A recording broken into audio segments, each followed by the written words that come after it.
Hello viewers, welcome to our YouTube channel Sai Edu Pharma. आज हम discuss करेंगे जो काउंसलिंग प्रोसीजर है डीटीई का।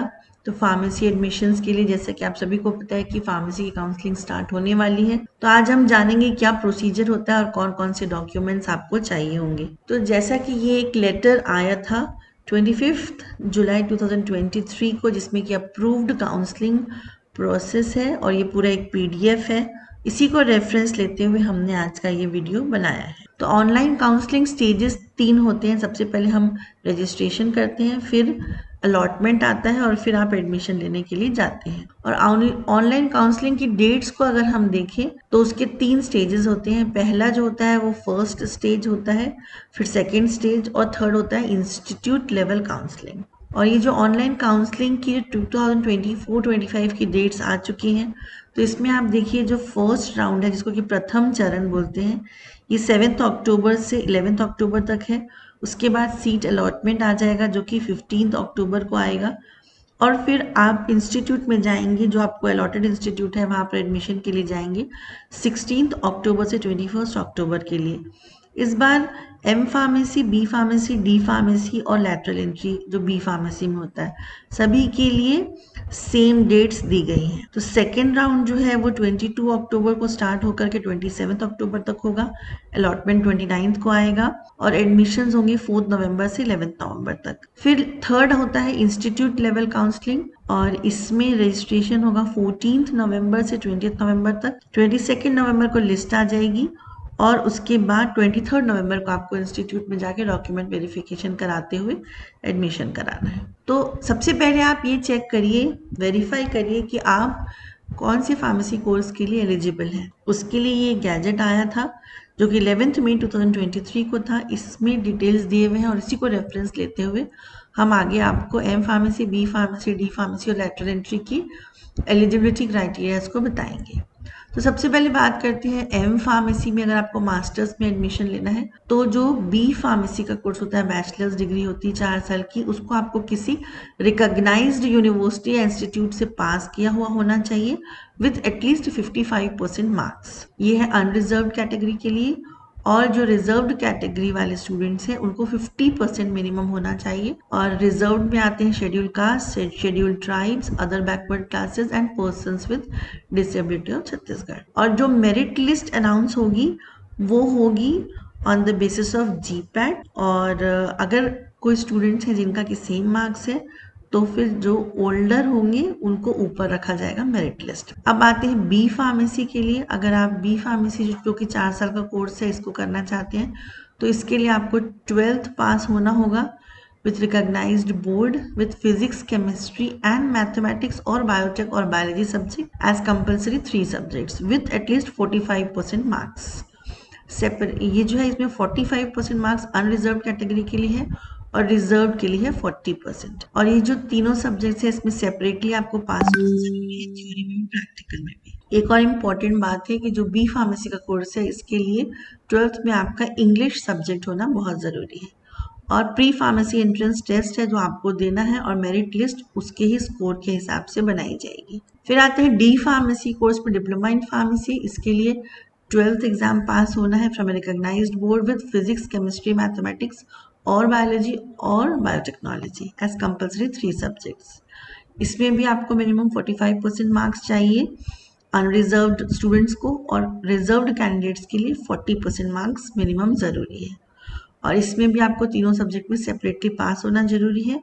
और मेरिट लिस्ट जो है वो 12th के परसेंटेज की बेसिस पर बनाई जाएगी और ये जो 3 सब्जेक्ट्स हैं इसी के बेसिस। अब आते हैं हम बी फार्म लैटरल एंट्री में। तो जो स्टूडेंट्स जिन्होंने डिप्लोमा पास कर लिया है एक रिकॉग्नाइज्ड बोर्ड या यूनिवर्सिटी से with at least 45% marks for unreserved and 40% marks for reserved, तो वो लैटरल एंट्री में एडमिशन ले सकते हैं। इसमें सीधे बी फार्म 3rd सेमेस्टर में एडमिशन होता है और इसकी मेरिट लिस्ट जो है वो डिप्लोमा के मार्क्स के बेसिस पर बनाई जाएगी। अब हम आते हैं कि जब आप एडमिशन लेंगे तो आपको ऑनलाइन काउंसलिंग फीस क्या भरनी होगी। जब आप फॉर्म भरेंगे तो डी फार्मेसी यानी डिप्लोमा कोर्सेज के लिए 200 है, ग्रेजुएट कोर्सेज के लिए 300 और पोस्ट ग्रेजुएट के लिए 500 रुपीज। अगर आपने अभी तक हमारे चैनल को सब्सक्राइब नहीं किया है तो जरूर से सब्सक्राइब करिए। इसके बाद बात करेंगे कि जब आप फॉर्म भरने जाएंगे तो आपको ऑनलाइन एप्लीकेशन फॉर्म जो भरना होगा उसके 3 स्टेजेस हैं। सबसे पहले आपको ऑनलाइन रजिस्ट्रेशन करना है, फिर फीस पेमेंट है, फिर कॉलेज चॉइस फिलिंग है। तो जो ऑनलाइन एप्लीकेशन आप भरेंगे तो सबसे पहले आपको अपने पर्सनल डिटेल्स फिल करने हैं, जिसपे नेम, फादर्स नेम, एड्रेस वगैरह आता है। फिर आता है एजुकेशनल डिटेल्स, आपने जो 12th पास किया, कौन सब्जेक्ट से किया, उसका डिटेल्स आएगा, परसेंटेज आएगा। फिर जो आपने एंट्रेंस एग्जाम दिया है, अगर प्री फार्मेसी टेस्ट दिया पीपीएचटी तो वो, अगर आप एम फार्म के लिए कर रहे हैं तो जीपैट। साथ में आपको अपनी फोटो अपलोड करनी है, सिग्नेचर अपलोड करना है और जो ऑनलाइन फीस है वो पे करनी है, कॉलेज सिलेक्शन करना है। यहाँ ध्यान दीजिएगा कि आप जिस कॉलेज में एडमिशन लेना चाहते हैं उस कॉलेज को ही सिलेक्ट करें। अब बात करेंगे कि नेक्स्ट प्रोसीजर क्या होता है। तो जब आप ऑनलाइन फॉर्म भर देते हैं उसके बाद फिर अलॉटमेंट ऑफ सीट्स होगा, जिसमें कि आप देखेंगे कि आपको कौन सा कॉलेज अलॉट हुआ है। फिर आप उस कॉलेज में जाएंगे अपने ओरिजिनल डॉक्यूमेंट्स को लेके और यहाँ पर डॉक्यूमेंट वेरिफिकेशन होगा उस इंस्टीट्यूट में। फिर आप उस इंस्टीट्यूट की फीस को पे करेंगे और फिर आप वहाँ सारे डॉक्यूमेंट सबमिट करेंगे तो आपका एडमिशन कंफर्मेशन हो जाएगा। तो जैसे मैंने आपको पहले बताया कि अप्रूव्ड काउंसलिंग प्रोसेस का ये लेटर पीडीएफ है और इसी के बेसिस पे इसमें कुछ डॉक्यूमेंट्स दिए हुए हैं जिसको आप ध्यान से देखिए। सबसे पहले जब हम ऑनलाइन फॉर्म भरना है उस समय हमको क्या क्या लगेगा, तो हमको बर्थ सर्टिफिकेट या जन्म प्रमाण पत्र लगेगा या फिर कोई एक रिकॉग्नाइज्ड बोर्ड का 10th की मार्कशीट भी चलेगी क्योंकि उसमें डेट ऑफ बर्थ लिखा हुआ होता है। उसके बाद आपको जो रिलेटेड एग्ज़ाम है उसको देखना है कि उसके उसके आपके पास मार्कशीट होनी चाहिए, 10th 12th ये सब डिटेल्स दिया हुआ है। और इसमें एक और इम्पॉर्टेंट है कि आपको उसमें पास होना ज़रूरी है। अगर आपका कोई सप्लीमेंट्री है या आप फेल हैं तो आप वो नहीं फिल कर सकते हैं। फिर आता है कि आपको एंट्रेंस एग्जाम की मार्कशीट को आपको उसमें लगाना है और एंट्रेंस एग्जाम जैसे कि जो भी आपका रिलेटेड है, सर यहाँ पर अभी प्री फार्मेसी एंट्रेंस टेस्ट है, जीपैट है, उसकी आपको मार्कशीट यहाँ पर लगानी है। अगर आप छत्तीसगढ़ के मूल निवासी हैं तो आपको डोमिसाइल या निवास प्रमाण पत्र जो है, इसके 4 फॉर्म्स होते हैं, इसमें से कोई भी आपके पास है तो आप उसमें लगा सकते हैं और आप इसको चॉइस सेंटर से भी बनवा सकते हैं। ये बहुत इंपॉर्टेंट है क्योंकि जब काउंसलिंग होती है तो उस समय छत्तीसगढ़ के जो मूल निवासी स्टूडेंट्स हैं उनको प्रेफरेंस दी जाती है, उनको लिस्ट में ऊपर रखा जाता है। अब बात करते हैं कौन कौन से डॉक्यूमेंट्स चाहिए। तो जैसे मैंने आपको पहले बताया, बर्थ सर्टिफिकेट या 10th मार्कशीट लगेगी, 12th मार्कशीट लगेगी। फिर अगर एम फार्म के लिए है तो बी फार्म की मार्कशीट लगेगी, लैटरल एंट्री है तो डी फार्म की लगेगी, जो भी क्वालिफाइंग एंट्रेंस एग्जाम है उसकी लगेगी, छत्तीसगढ़ डोमिसाइल, आधार कार्ड।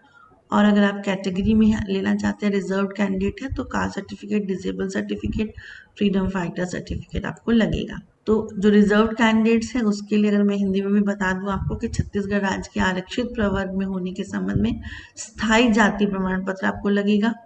फिर सैनिक वर्ग में है आप हैं तो सैनिक कल्याण बोर्ड का प्रमाण पत्र लगेगा। अगर आप स्वतंत्रता संग्राम सेनानी हैं तो आपको अभ्यर्थी के लिए संलग्न किए गए निर्धारित प्रारूप क्रमांक 4 में कलेक्टर द्वारा जारी प्रमाण पत्र लगेगा। एक फॉर्मेट है उसको आपको देखना है, उसी और जो निःशक्तता से बाधित वर्ग में आने वाले अभ्यर्थी हैं उनके लिए जिला मेडिकल बोर्ड से विकलांगता प्रमाण पत्र एवं अधीक्षक भारत सरकार श्रम मंत्रालय निःशक्त जन हेतु संचालित व्यवसायिक पुनर्वास केंद्र नेपियर टाउन जबलपुर से उपयुक्तता प्रमाण पत्र भी आपको लगाना पड़ेगा। अदर डॉक्यूमेंट्स जो चाहिए होंगे जब हम एडमिशन के लिए जाएंगे तो उसमें ये है कि जैसे कि मैंने पहले बताया कि आरक्षित वर्ग के अभ्यर्थियों के लिए आय प्रमाण पत्र भी लगेगा। पूर्व संस्था से जो स्थानांतरण प्रमाण पत्र या ट्रांसफर सर्टिफिकेट और कैरेक्टर सर्टिफिकेट लगेगा। ये अगर उस समय नहीं भी है तो कुछ दिनों का समय दिया जाता है, बाद में भी आप लाके सबमिट कर सकते हैं। फिर गैप प्रमाण पत्र लगेगा, अगर आपका बीच में 1 साल का 2 साल का कोई गैप है तो, अगर आपने ड्रॉप लिया है तो, या आपने कोई और कोर्स बीच में 1 साल किया है तो वो भी उसकी मार्कशीट भी लगा सकते हैं। फिर आता है माइग्रेशन प्रमाण पत्र, अगर आप किसी दूसरे बोर्ड या विश्वविद्यालय से उत्तीर्ण हैं तो आपको माइग्रेशन सर्टिफिकेट भी लगेगा। और बीपीएल परिवार में आने वाले अभ्यर्थियों के लिए सक्षम अधिकारी से जारी पालक का बीपीएल कार्ड लगेगा और साथ में आधार कार्ड भी लगेगा सभी का। तो अब हम बात करेंगे कंप्लीट डॉक्यूमेंट्स, इसका चाहे तो आप स्क्रीनशॉट ले लीजिए।